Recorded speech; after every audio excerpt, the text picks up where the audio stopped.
Hey guys, it's Raz. All right, so today we're going to talk about indoor air pollutants. So up till now, I've been talking about outside. We're going to talk about indoors. A lot of these overlap, but slightly different applications. First thing before we get started is to remember when we talked about fuel sources. We talked about how developing nations often use subsistence fuels, wood, manure, charcoal, things that they burn because they're easy to get. Those are going to release carbon monoxide, particulate matter, nitrous oxide, and VOCs. And often those are combusted indoors where there's poor ventilation. And globally, we estimate about 3 billion people cook with subsistence fuels, resulting in about 3.5 to 4.3 million deaths annually. Now, in developed countries, we typically use commercial fuels, coal, oil, and natural gas that's supplied by utilities. And typically we burn these in closed, well-ventilated furnaces and stoves, systems that are, designed to protect us. So, in developed countries, a lot of the major indoor air pollutants are coming from chemicals in the products.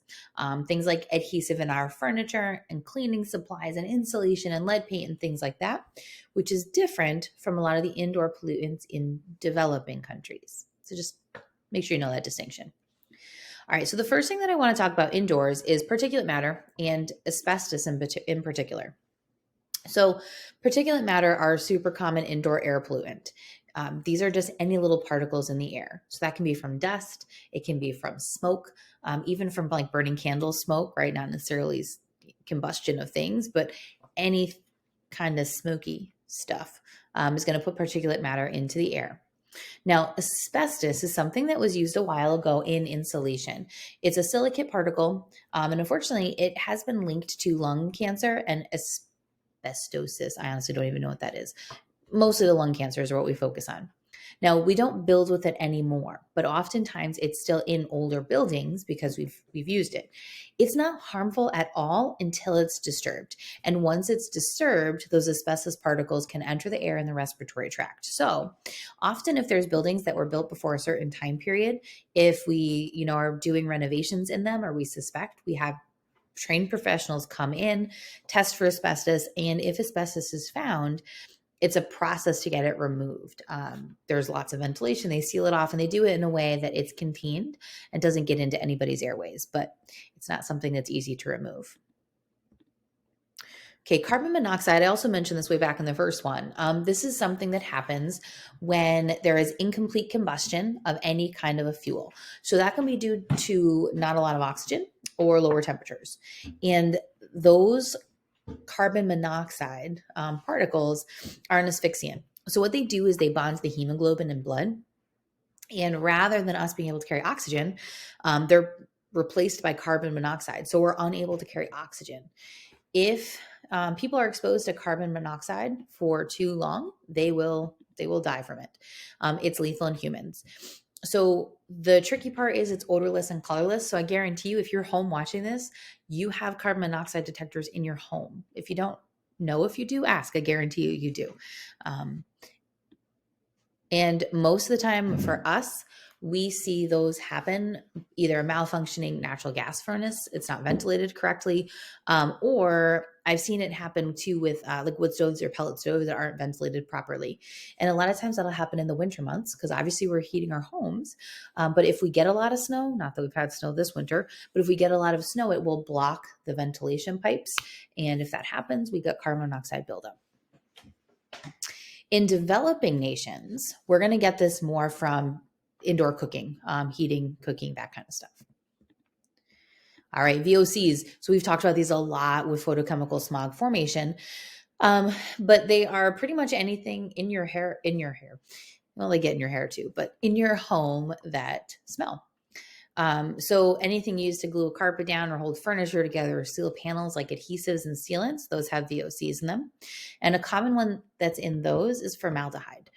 If you ever have had new carpets put in and you get that like new carpet smell, that's formaldehyde.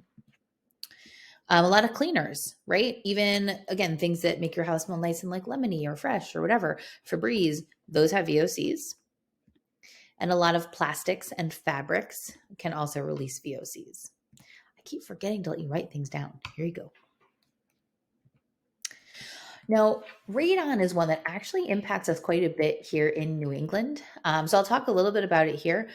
But if you want to, again, pause this, especially if you're at home. And if you look around the outside of your home and you have like just usually it's white plastic, like PVC pipe that goes up the side of your house, like kind of out towards the roof, that very well could be a radon mitigation system. If you're not sure, ask, see if you have one. We have one at my house, but I don't feel like taking you outside to see it right now. So radon is a radioactive gas that is released as uranium decays. So we find uranium naturally occurring in underground rocks, granite especially. And again, we've got a lot of granite in this area in particular. Typically what will happen is it's a gas. It'll get through cracks in the foundation and it ends up in the basement of a home. Okay, and it'll kind of settle on up in there.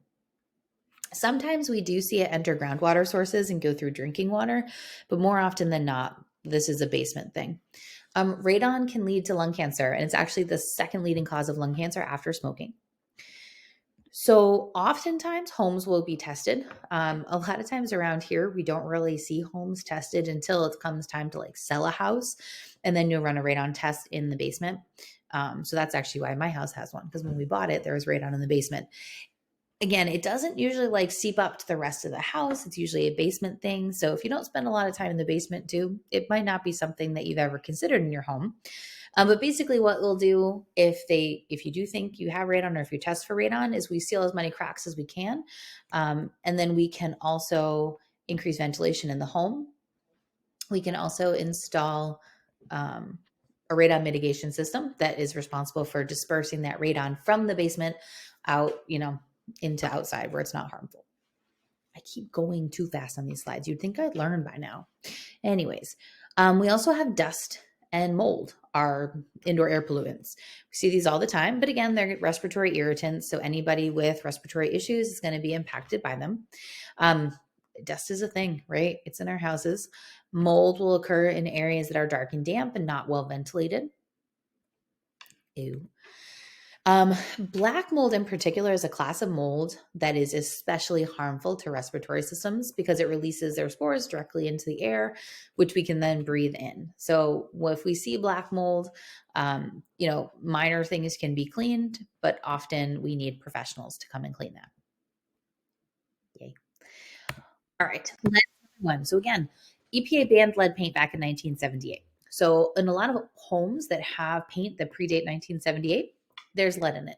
If there's, layers of paint, often it's been covered up, but paint chips, especially with like little kids, if they're at, windowsills and they're picking at stuff.